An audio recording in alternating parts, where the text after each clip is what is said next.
আব্বা কি মুনি?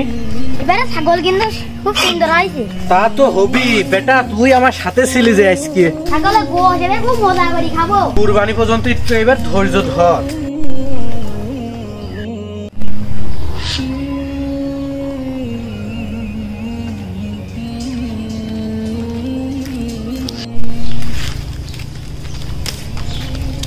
আসসালামু আলাইকুম মিয়া ভাই। ওয়ালাইকুম আসসালাম হুজুর, তো কেমন আছেন? আলহামদুলিল্লাহ আমি তো ভালোই আছি। তা ভাইকে ছাগল কিনে নিয়ে আসলেন কুরবানির জন্য নাকি? হুজুর সাধ্যের মধ্যে একটা ছাগলে কিনলাম। আলহামদুলিল্লাহ, আল্লাহ এটাই কবুল করে নেবে ইনশাআল্লাহ। তা ভাই কালকে তো জিলহজ মাসে চাঁদ উঠবে, আর আমি দেখতে পাচ্ছি আপনার চুলদারিগুলো অনেক বড় হয়ে গেছে। আমি বলি কি আজকে এই যে চুলদারিগুলো কাটিয়ে আসা। বুঝলাম না হুজুর, জিলহজ মাসের চাঁদুটার সাথে চুলদারি কাটার কি সম্পর্ক? শুনুন তাহলে, উম্মে সালমা রাদিয়াল্লাহু তাআলা আনহা হতে বর্ণিত, নবী করিম সাল্লাল্লাহু আলাইহি সাল্লাম বলেছেন, তোমরা যখন জিলহজ মাসে চাঁদ দেখবে আর তোমাদের মাঝে যদি কেউ কুরবানি করার ইচ্ছা করে, তাহলে সে যেন নিজের চুল দাড়ি এবং নখ না কাটে। অর্থাৎ যে কুরবানি দেবে সে জিলহজ মাসে চাঁদ দেখার পরে নিজের চুল দাড়ি নখ এগুলো কাটতে পারবে না, আর এটাই কুরবানি দাতার জন্য উত্তম হবে। আচ্ছা হুজুর, যারা কুরবানি দেবে তারাই করবে নাকি অন্যরা করতে পারবে? ভালো প্রশ্ন করেছেন। যারা কুরবানি দেবে তারা তো এই আমলটা করবেই, পাশাপাশি যারা কুরবানি দেওয়ার সামর্থ্য রাখে না তারা যদি এই আমলটা করে তাহলে তারাও কুরবানি দেওয়ার মতো সমপরিমাণ সওয়াব পাবে।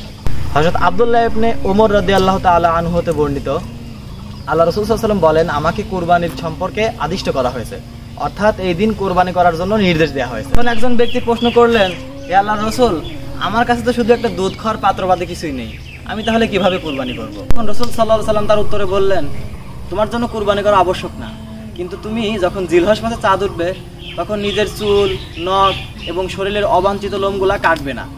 তুমি এটা ঈদের পরে কাটবে, তাহলে তোমার জন্য কুরবানির পরিমাণ সওয়াব পাবে। আচ্ছা হুজুর, দাড়ি কাটার বিষয়টা বুঝলাম না, দাড়ি তো কাটা নিষেধ। না না, আমি আপনাকে দাড়ি কাটতে বলছি না, দাড়িটা পরিপাটি রাখার জন্য যতটুকু করা দরকার ততটুকু করতে বলছি। আচ্ছা হুজুর, কুরবানি দাতার জন্য কি আর কিছু করা লাগবে? শুনুন, কুরবানি দাতার জন্য সুন্নত হচ্ছে কুরবানির দিন উনি সকাল থেকে কিছু খাবে না, নিজের কুরবানির পশুর মাংস দিয়ে প্রথম খাবার শুরু করবে, আর এটাই তার জন্য সুন্নত। আলহামদুলিল্লাহ হুজুর, আজকে আমি অনেক কিছুই জানতে পারলাম। এই কুরবানি থেকেই আমল করা শুরু করব। আর এখন আমি বাজারে যে চুল আর গোপগুলা কাটাই আসছি, আর তার সাথে নখগুলাও কেটে ফেলবো। আল্লাহ আপনাদের কুরবানি কবুল করুক।